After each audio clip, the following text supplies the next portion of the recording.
Falando especificamente sobre o caso do Silvinho, é isso. Silvinho já entrou pressionado antes do jogo começar. Na verdade, o Silvinho nunca deixou, ele nunca virou a página da temporada passada e a torcida do Corinthians nunca deixou o Silvinho virar a página da temporada passada. Ele terminou a temporada pressionado, mesmo com o Corinthians conseguindo a vaga para a Libertadores. Eu acho que isso colocou uma carga de pressão maior até no Silvinho, porque gerou uma expectativa muito grande do que vai ser esse Corinthians disputando uma Copa Libertadores, e o corintiano entendia que o Silvinho não era o técnico ideal para estar lá. Então ele terminou o campeonato passado muito pressionado e o ano virou, mas a página não virou, ele já começou pressionado novamente. A gente falava também, discutia um pouquinho antes no News sobre a pressão que a torcida do Corinthians e principalmente algumas das organizadas, ou a principal organizada do Corinthians, exerceu nesse processo que levou à demissão do Silvinho. E aí a gente precisa entender também a dinâmica de funcionamento do Corinthians, que talvez dos clubes de São Paulo seja aquele que tem mais influência, ou que sofre mais influência, que escuta mais a sua torcida.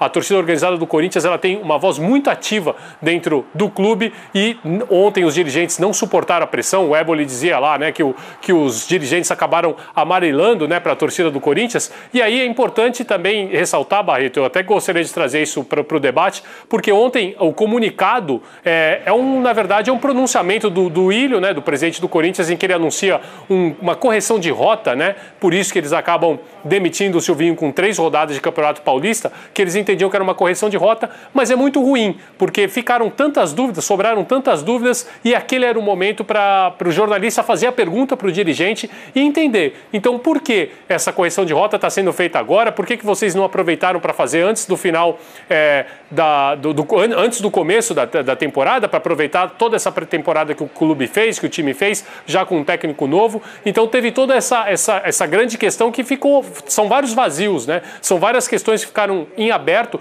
que o Duílio poderia ter aberto ontem para os jornalistas fazer a pergunta e ele ter a chance de explicar, porque a sensação que teve não é nem que existia que o Corinthians, que a diretoria do Corinthians acreditava no trabalho do Silvinho, senão foi um voto de confiança. Vamos deixar ele mais um tempinho, vamos deixar ele começar essa temporada, a gente vê com 3, 4, 5 jogos, como que ele vai se sair, e na verdade ele não aguentou nem chegar a 5 jogos. Com 3 jogos o Silvinho é demitido e agora o Corinthians começa a busca por um novo técnico. Muito bem, estamos mostrando as imagens aí, né, da derrota que causou, a gente fala que a derrota causou uma demissão, evidentemente é sempre o último ato de uma demissão, né? Já tem muito mais coisa acontecendo nos bastidores. Mas daqui a pouquinho a gente fala mais sobre o jogo, sobre o lado do Santos também, né, que saiu vencedor, mas é porque o impacto foi mesmo a saída do Silvinho. E eu acabei me perdendo nos parênteses, que eu queria dizer o seguinte, eu às vezes fico com vontade de me adaptar um pouquinho melhor a essa realidade. Olha, é assim, no Brasil a gente demite treinador, é como funciona. Na segunda-feira a gente até teve um papo aqui sobre mau humor de começo de temporada, né, que o torcedor não gosta mesmo do que está vendo, os times ainda não estão prontos, tem crítica. Em estruturas mais fortes, eu acho que provavelmente isso passaria meio batido, entendeu? Tá bom, o torcedor está mal-humorado, mas a gente sabe que o treinador segue uma linha de trabalho, ele vai chegar no ponto que a gente imagina. Mas os clubes brasileiros são estruturas muito frágeis, né? Tanto economicamente quanto politicamente, então elas ficam muito suscetíveis à opinião do torcedor. Não que eu ache que a opinião do torcedor deveria ser desconsiderada. É lógico que você tem que ouvir, porque o torcedor é a alma do negócio, né? É quem sustenta, não só financeiramente, como também, né, em termos anímicos, é quem sustenta o clube, é a razão de ser do clube. Só tem uma diferença, né? Diga, Mansur. Só que o torcedor não é o responsável, quem assina, se a pressão dele der errado também. Porque se a pressão dele pela demissão resultar num trabalho ainda pior, ele vai reclamar também do novo trabalho. Vai reclamar de novo e troca por outro trabalho. Exato. Por isso que precisa ter alguém para dizer o seguinte, olha, eu estou olhando para a temporada inteira, acho que isso aqui vai dar certo, vai funcionar, vai atingir o resultado que a gente imagina, né? É que também tem esse problema, né?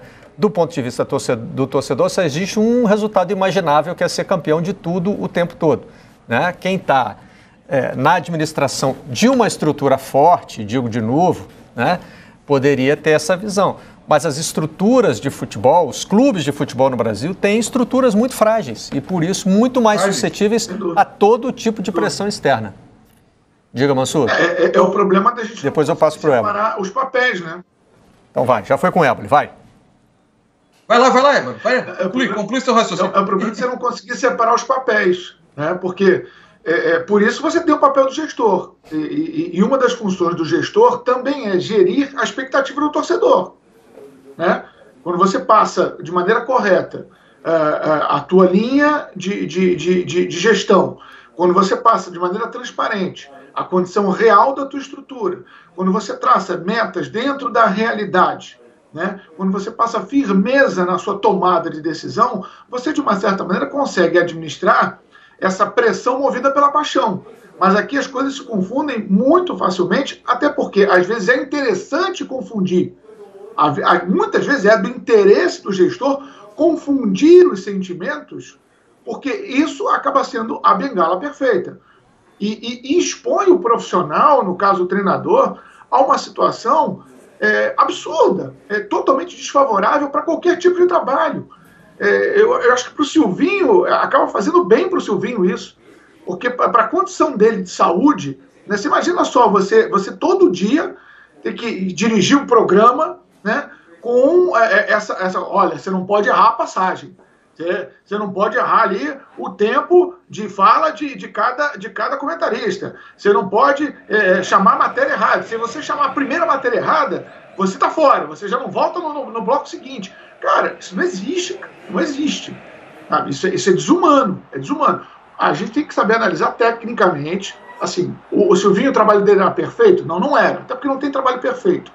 Era um trabalho em que ele já demonstrava fragilidade, até pela inexperiência dele como treinador. O Corinthians, quando contratou, sabia que estava contratando um treinador em formação, né? Ia tentar ajudar na formação desse profissional, uma vez que ele tinha uma identidade, tem ainda uma identidade muito forte com o Corinthians, com o clube. Agora, estou em cima do que o Léo falou.